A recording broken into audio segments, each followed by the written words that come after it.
All these different generations working side by side, understand each other, can effectively communicate and collaborate with each other. It's so essential because at this point in time, it's unprecedented. It's really for the first time in modern history that we have 4 to 5 different generations working side by side.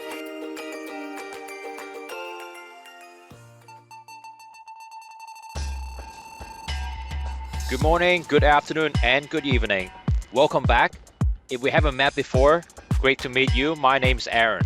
We tap into the stories of some of the world's most successful people, and not just successful people, ordinary people too, to understand what made them who they are and how they are collectively making our world a better place. If you're looking for dopamine, inspiration, new knowledge, or actions that you can take today to become a better future self, you have come to the right place. To learn more about us, you can head over to our website, www.transformativepurpose.com. And please don't forget to follow, rate, and share if you enjoy our content.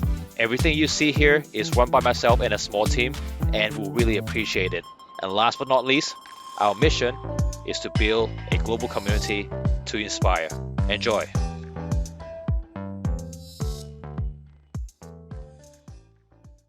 My special guest today is Fyiona Yong. Fyiona is a generational bridge builder, one of the youngest ICF ACC certified coaches in Asia, a facilitated learning and development advocate, and she had a very successful 14-year corporate career at Shell, including leadership roles from finance, digital transformation, and operations. She loves helping leaders to attract, retain, and connect with the next generation talents, and help shape young people to become inspiring leaders of the future. Welcome to the podcast, Fyiona. I'm very excited about our chat. Thanks so much, Aaron. Thanks so much for having me and also for the great introduction. I've been waiting for this chat for so many weeks, and I'm so glad that it's finally happening. Hey, if it is okay, I wanted to talk to you today about your story. I think you have a really interesting story. Why you left your 14-year corporate career. I heard you had an interesting conversation with your parents when you decided to leave corporate. And I think for a lot of the listeners on the podcast, I would love to learn how each of us can better understand each other, empathize with one another so that we can communicate more effectively with different generations. Sounds good? Yeah, sounds great. Well, everyone's always asking me after like 14 years in Shell, having such a successful career, working in different locations, working with so many different nationalities, rising up the ranks to become the youngest head of custom operations in Shell globally. Why did I leave? Especially my dad asking me, why are you wasting your career and all the effort that you have spent in building that? For me, I took the leap about 4 years ago. That was exactly like 14 years after I joined Shell. And Shell was my first employer. I jumped right into this company after graduating from university. In fact, I graduated from university in Germany. And then that's how I started off my career in Shell in Germany as well. So as a third culture individual, for me, I always had this mindset of really embracing diversity, but also very much inclusion. So it doesn't stop at just diversity, but how can we take it to the next level of inclusiveness? And then actually the next level would be creating that sense of belonging. So this is like where I'm currently at, together working with my clients, working with, everyone who has a very similar mindset of diversity and inclusion. How can we create that sense of belonging, especially in the workplace? And you mentioned, I'm a generational bridge builder. This is, something that I like to call myself. The reason why I really focus a lot on making sure that, all these different generations working side by side, understand each other, can effectively communicate and collaborate with each other, it's so essential because at this point in time, it's unprecedented. It's really for the first time in modern history that we have 4 to 5 different generations working side by side. And I believe that managing all these generations, their specific needs and requirements is probably one of the biggest challenges that managers are facing today. So for me, as I said, I was, given lots of great opportunities by people who believe in me to actually become the head of custom operations. And that was my first leadership role in Shell, formal leadership role with having formal authority of direct reports. I was in my early 30s and I never really knew, we didn't receive any handrails with regards to shifting our mindset from becoming from an individual contributor, becoming a leader of a team. So obviously I was super proud of having this opportunity, but at the same time, it's also very daunting, feeling that everyone is looking at me for the right answers, for the right advice. And so at that point, and also being a millennial, but a millennial being stuck between all the younger ones, the ones who just freshly graduated from university. You're not that young, but you are not that old either. No, I would say I'm in between. And that was the case. And I was right in between because I also had team members who were as many years in the organization as I'm old. And, I never even had any experience in custom operations. But like I said, I received this opportunity. I had people who trusted in me and my potential. And so for me, I felt like, being a generational bridge builder is becoming so much more essential. So, D&I is a very big scope, right? And I feel that where I can add value, whether it was at Shell or now with my clients, is really focusing more around the generations. How can we embrace the differences? How can we leverage on the strengths of each generation so that we can take business success, but also individual growth and learning to the next level? And so, you mentioned about me having to actually reveal to my parents that I took the leap. That was really one of the most difficult conversations that I had with my dad. Yeah. Is your dad German? Well, my parents are from Malaysia. They were born in Malaysia. I was born in Malaysia, but then my parents migrated to Germany when I was about 4 years old. And so one of the discussions that I had with my dad, I still remember that, about 3 years ago, I just left Shell maybe a year and was, in between, really trying to make a name of what I'm doing and, putting myself out there on LinkedIn, on social media, trying to build my business as a solopreneur. And so my dad was just asking me at lunch. I was visiting them in Penang. So my parents actually relocated back to Malaysia because, now obviously I moved to Hong Kong. So I've been living in Hong Kong for about 11 years now.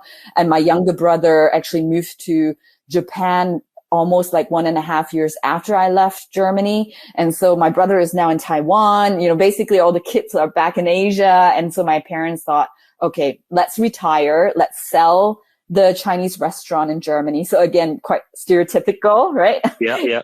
Did you ever work at a Chinese restaurant when you were in Germany? Yeah, like all my friends who are also Asian, and parents had a restaurant, they all had to work. I was in a very good position where, my dad had this, he said that if you are going to study hard, if you bring home the A's, you don't need to work in the restaurant. So, right, okay. So you study your arse off, in college, yes.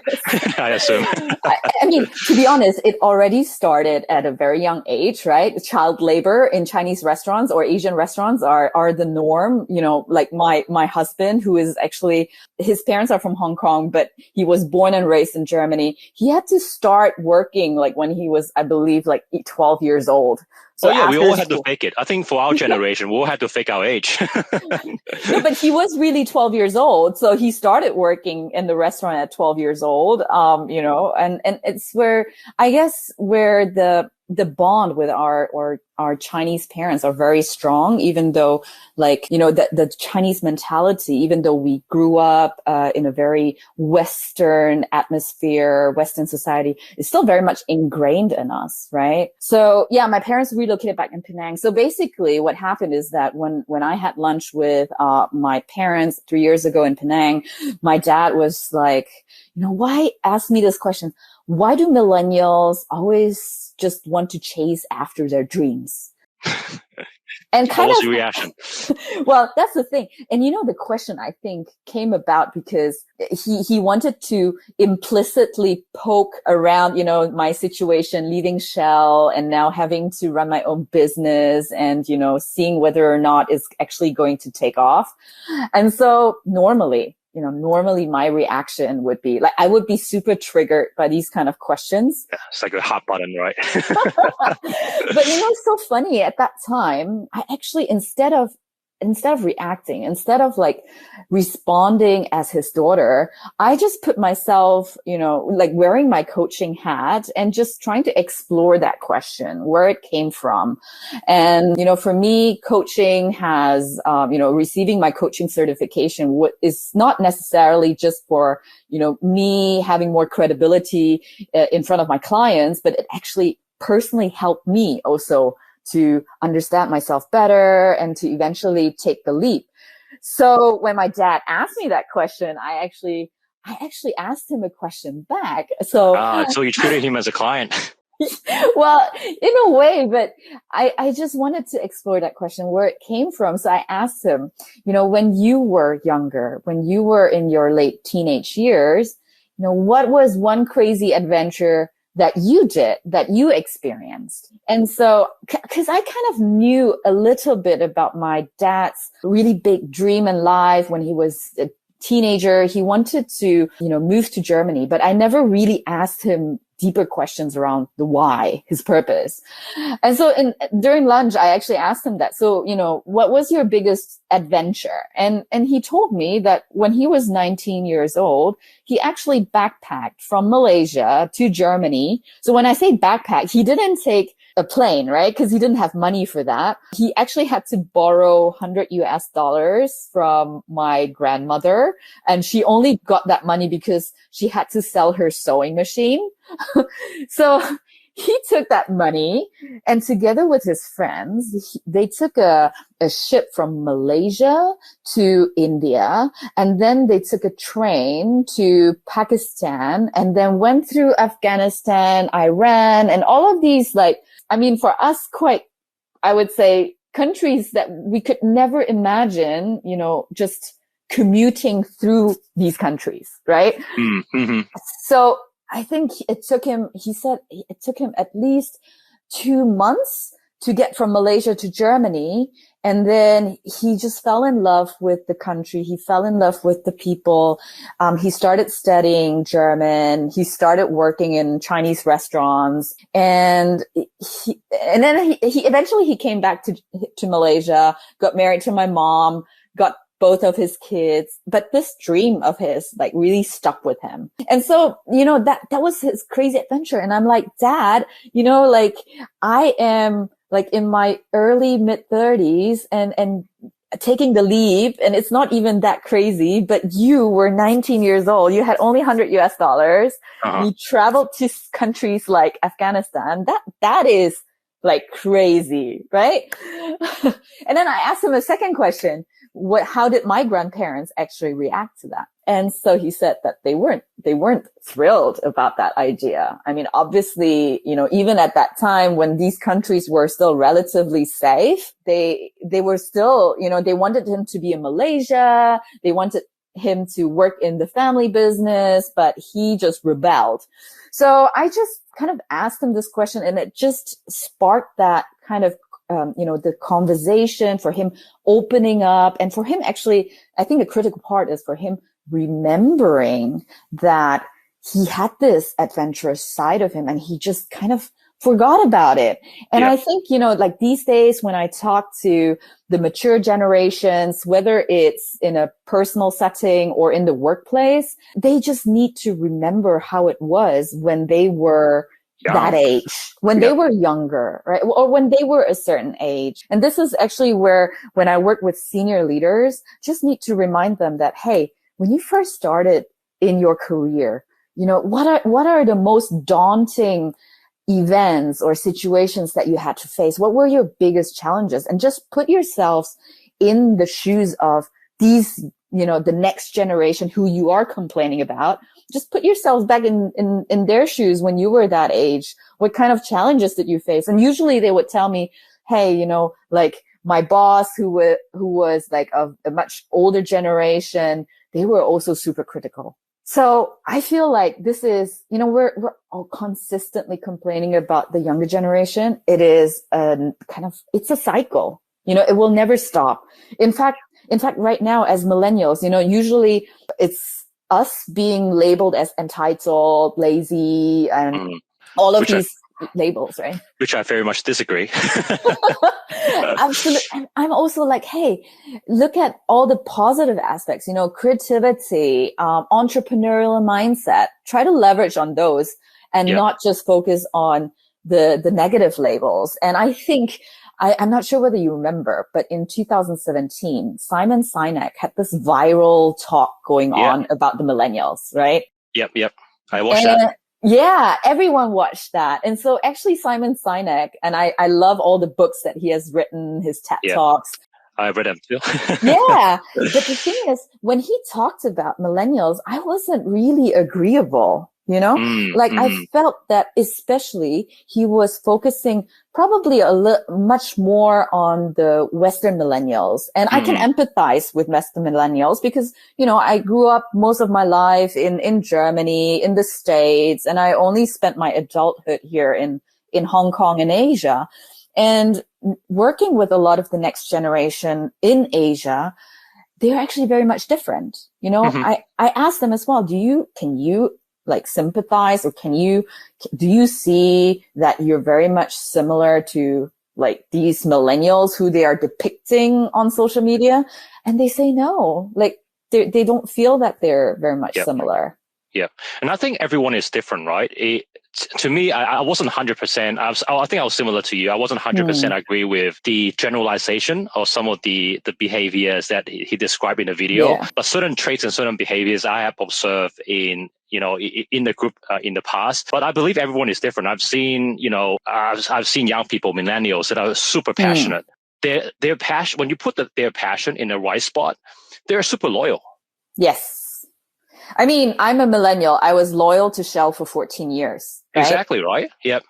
And you'll be considered the outlier. If you look at the normal distribution, you'll be far on the right-hand side. Probably. But I think it's also due to the fact that in Shell, we embrace, do you hear that? I still say we, even though I left the company for 4 years already. But that's how I felt. Like it gave me that sense of belonging. And I still keep in touch with my ex-bosses, my mentors, my friends from Shell. And right now I even work with Shell as my clients. So it will always be part of my life. And in Shell, we embrace diversity and inclusion. It's part of our DNA. We don't only celebrate D&I during, for example, like International Women's Day or Pride Month. It is something that needs to be ongoing, right? And so for me, it's, like you rightly mentioned, there are certain traits, they're very similar, but again, everyone is growing up, being raised in a very different environment. The experience that we go through really shapes us. Yeah. If I were at that dinner with you and your father as an onlooker, I'll probably say, see, it runs in the blood. Karma. Yes. It's so similar, right? Like I didn't even want to kind of like realize that, but me and my dad are so similar. And I think we had a previous conversation before that it's also where now we're exploring to actually write a generational memoir. So basically sharing the stories of my parents and my story and how that kind of interlinks, and that we trying to really find commonalities and similarities. And instead of trying to divide the different generations, let's try to find commonalities that, bring us together. That's really well said. And I also like how you mentioned, oh, by the way, I forgot to ask you. So after you asked your dad those two questions, how did he react? Did he become defensive? No, not at all. Actually, he was going on and on and on. Like he was just so proud and so, no one has asked him this question. Like my brother and I, we never asked him this question. Usually, parents ask us like, how was your day? And so we would maybe share reluctantly, but it's hardly the case where we ask the mature generation, how was it like when you were younger? And so like my dad loves sharing about his story. And I think that, this is one step towards really bonding with each other, because my dad and we never really had a very close relationship. And I think it's also because he was spending so much time in a restaurant and, he was such a hardworking person, typical baby boomer. Yeah. Yeah. And so he felt really proud to be able to share that with me. So I learned something today. So when someone touches in your profession, we call it amygdala hijack. I believe it's the term coined by Daniel Goleman. I read his book on emotional intelligence. So one of the ways that you suggest is if someone touches your hot button, just take a pause and ask them a question, right? Absolutely. Just pause. When you already feel like your emotions are going all, everywhere, just pause, because the reaction, if you're really reacting towards your emotion, is hardly going to be the most effective way to be resourceful, right? Just breathe first before reacting. Yeah. Can I just ask you a follow-up question? Sometimes Sure. when people touch your hot button, it's very hard to pause and take a deep breath. Yeah, that's true. How do you do that? Is there any technique? Oh, I am a very strong believer in meditation, and, I practice meditation on a daily basis. This morning, I actually had a Reiki session with a Reiki master who is dialing in from Atlanta. So I do a lot of these, I would say maybe right brain oriented stuff, right? Which is very different from what I do in the workplace. But it helps balance me. And I would say that, all this takes practice. Of course, I can tell you like pause and breathe, but it takes practice. And when you practice before something actually happens, it's easier for you to react, as the best version of yourself. And I think it all started already like with my coaching journey. When I got trained and certified as a coach, we learn all of these things as well. Part of it was also around mindfulness. So I'm a very strong believer, even now when I'm coaching or when I'm facilitating trainings, I also embed that aspect around mindfulness, because if we're mindless, then we typically would react. And when we react, it wouldn't provide us with the outcome that we find is the most effective way. So I think, it happens in a split second. And of course, there are days, especially when, you have days where you're already feeling blah, right? Yep. Then of course it's faster for you to react. But I think if you're practicing mindfulness, even before such a situation happens, you're much more able to counteract that on the spot. Yeah. Yeah. So someone asked me a similar question recently, and I said I'm not a believer for New Year's resolution, and because at the start of every year we say I want to do this and that this year. Yes. It doesn't last and it doesn't sustain, because fundamentally you are not building yourself an ecosystem which will help you reinforce the new habit. Yeah. This whole New Year's resolution thing, I think I've stopped doing that for at least 5 to 6 years. I used to do remember-lutions.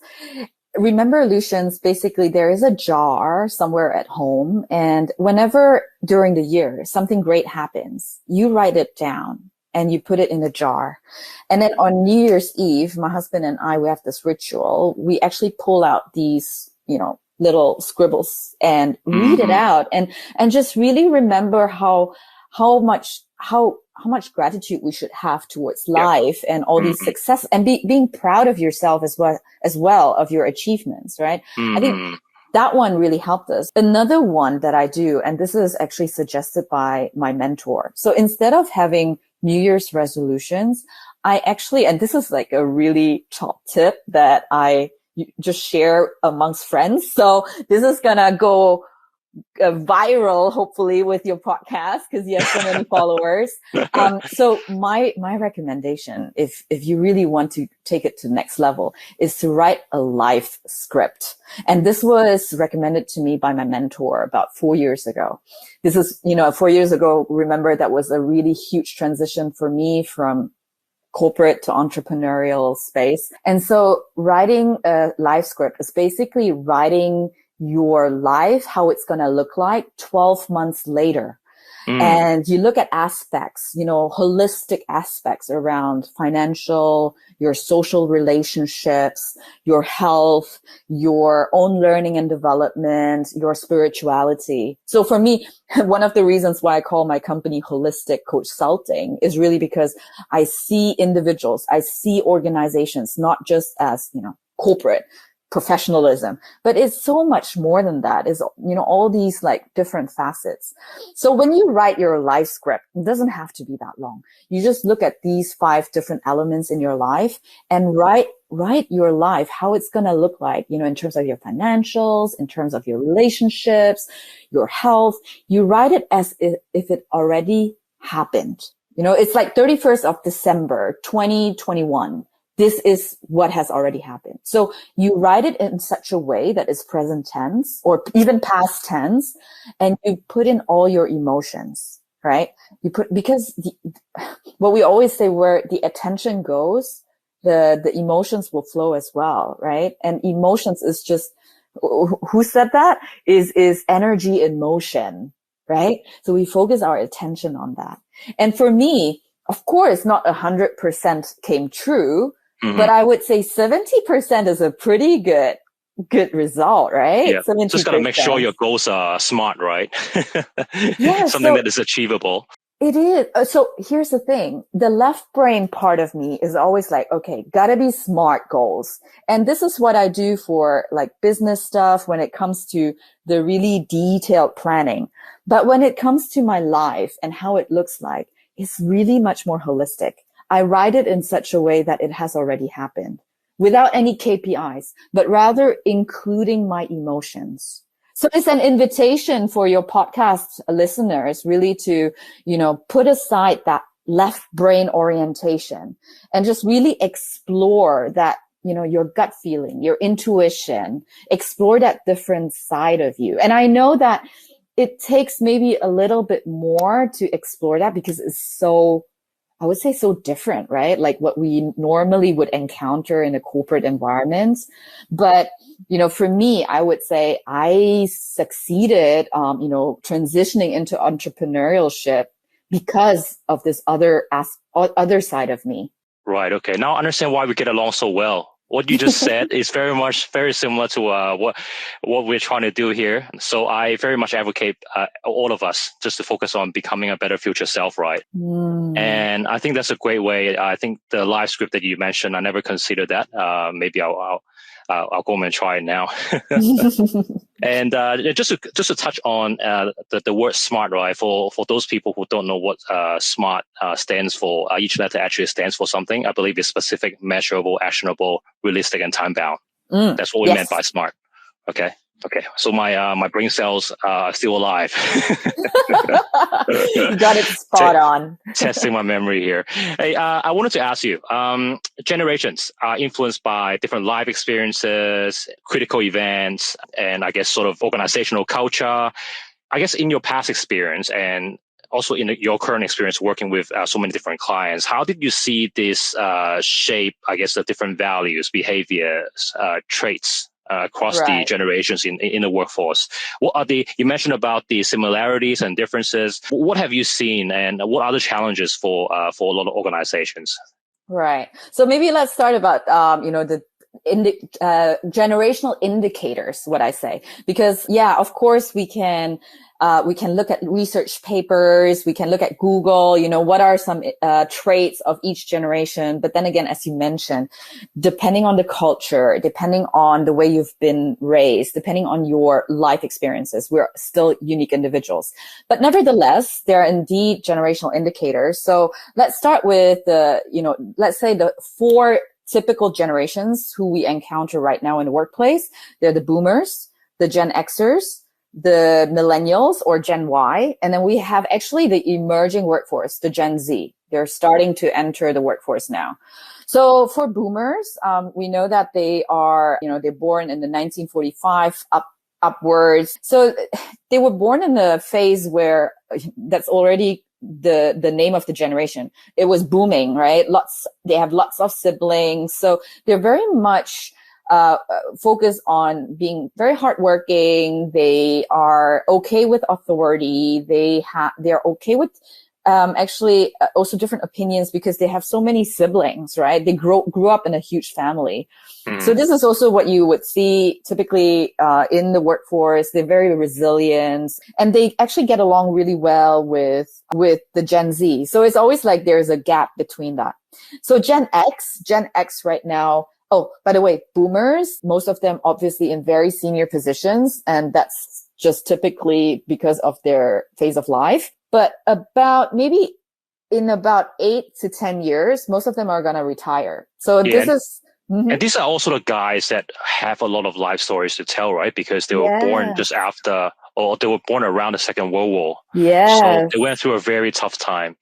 Yeah, absolutely. And even if they didn't experience the World War, like my dad actually experienced what happened in Malaysia in 1969, where, you know, the indigenous Malays were killing the Chinese ethnicities.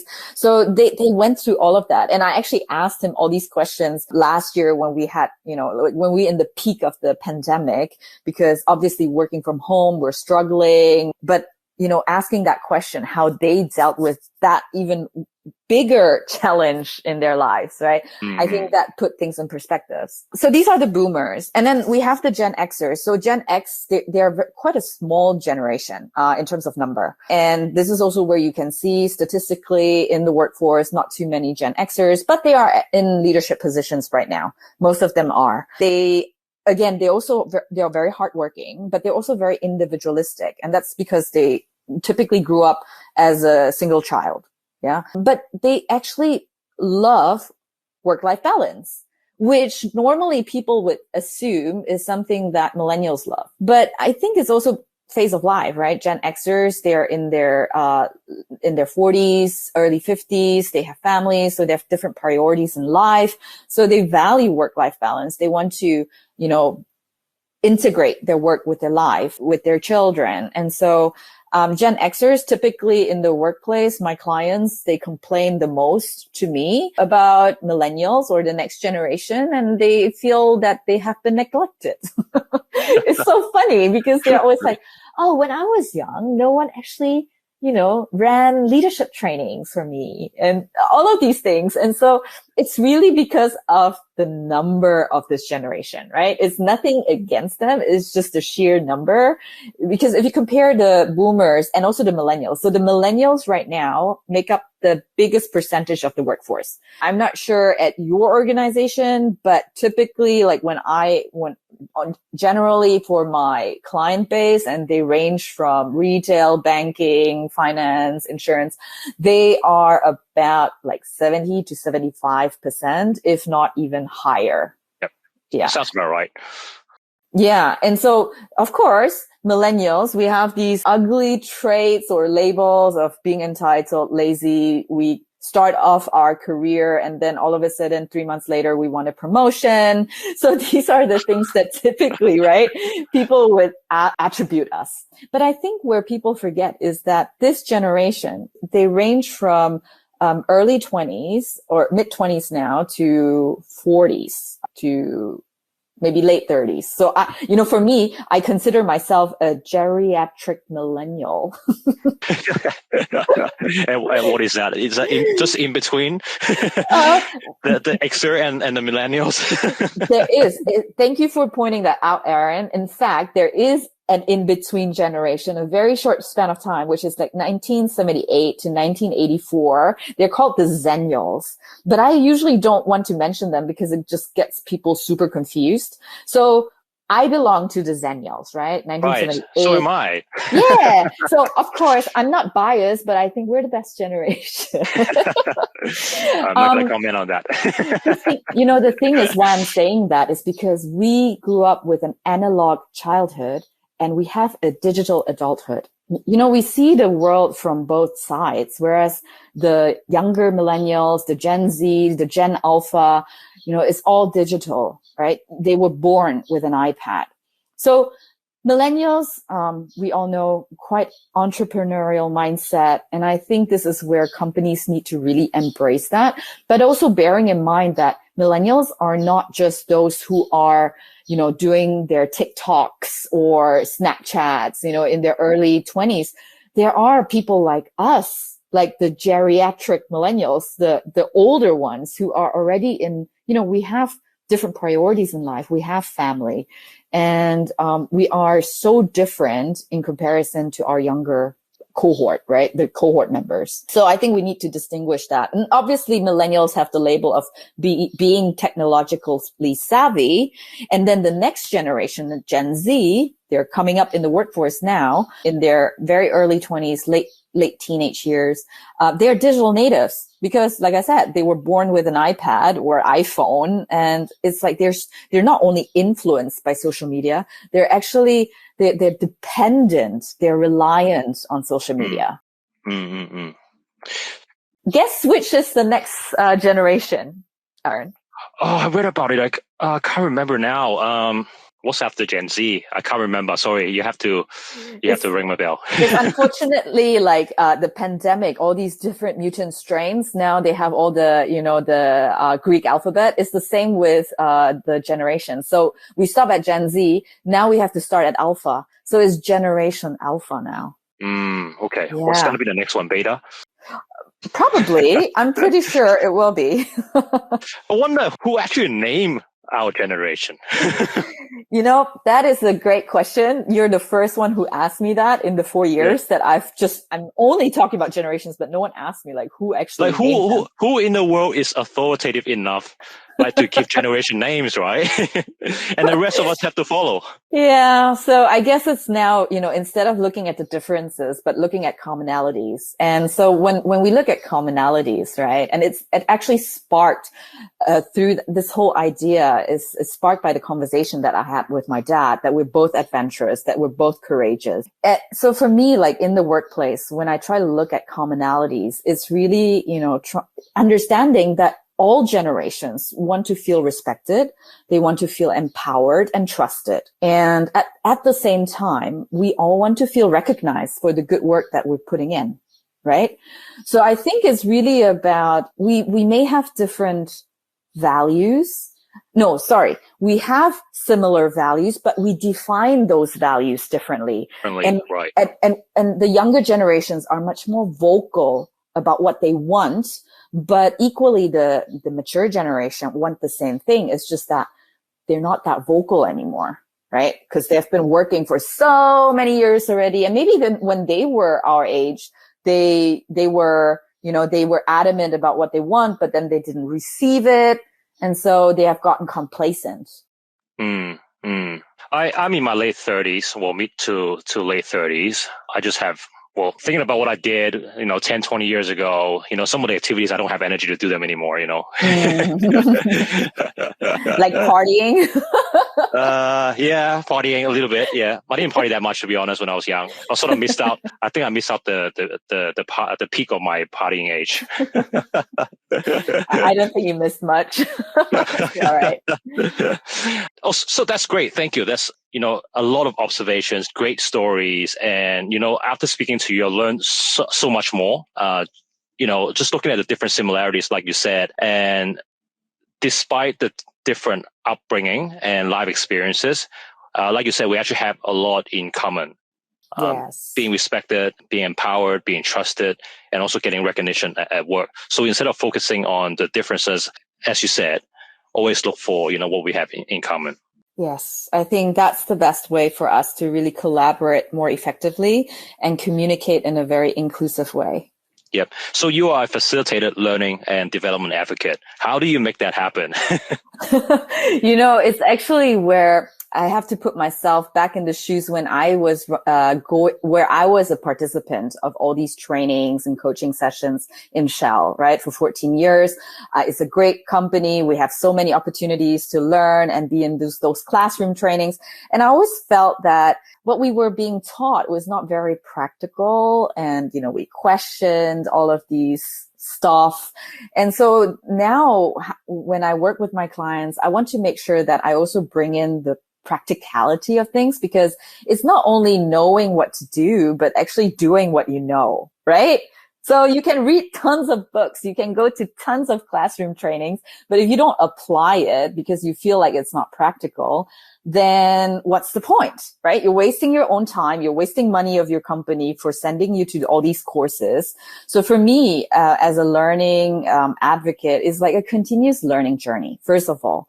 But I think is also making sure that, you know, the participants, when they are attending webinars or workshops with me, that they also get an understanding about best practices, not necessarily just from me, but nowadays, you know, I work with so many amazing individuals, whether they're leaders or even, you know, just young talents. And I share their stories. I share their best practices, and it becomes much more tangible than just listening about the theory, you know, like, why is D&I so important?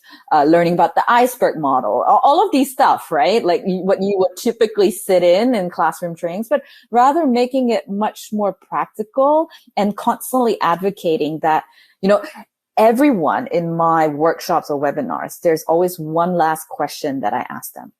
And that is, what is the one thing? You know, I only need to hear that one thing that they will do differently after leaving the workshop. And this is their commitment to themselves, but also hopefully, if as a leader, is a commitment to their team members, right? Because I'm gone. I'm running trainings. Maybe if I do coaching, you know, I follow them for a year and a half, but ultimately I'm not there when it gets to those heated, frustrating moments and situations. I need them to really commit to just one thing and really focusing on that one thing and making sure that they operationalize it. Well, can't wait to attend your future workshops. Certainly sounds very different to the ones that I've attended. Great to hear that. Thanks for the feedback.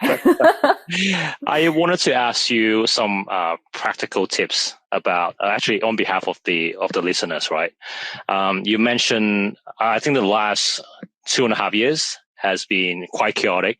You know, we had a number of challenges locally and globally: the social unrest, the economy downturn. We're in the midst of the global pandemic. I think we're quite fortunate in Hong Kong because I think life has pretty much gone back to normal, but it's a new norm. It's not quite at the state where it was before the global pandemic. Everyone still needs to wear a mask, but it's still relatively safe where we go. You know, we can still go to restaurants and eat and etc. But you know, other countries are not quite like Hong Kong. I wanted to ask you, because you said you had a difficult conversation with your father, and you also mentioned that sometimes it's good to seek to understand before being understood, ask them back a question and see where they're coming from. With so many different things that are going on in the world, some people might be facing certain challenges impacted by the global pandemic, or they may have certain difficult or taboo topics like LGBT. I spoke to Sadesh a couple of weeks ago, and he was talking about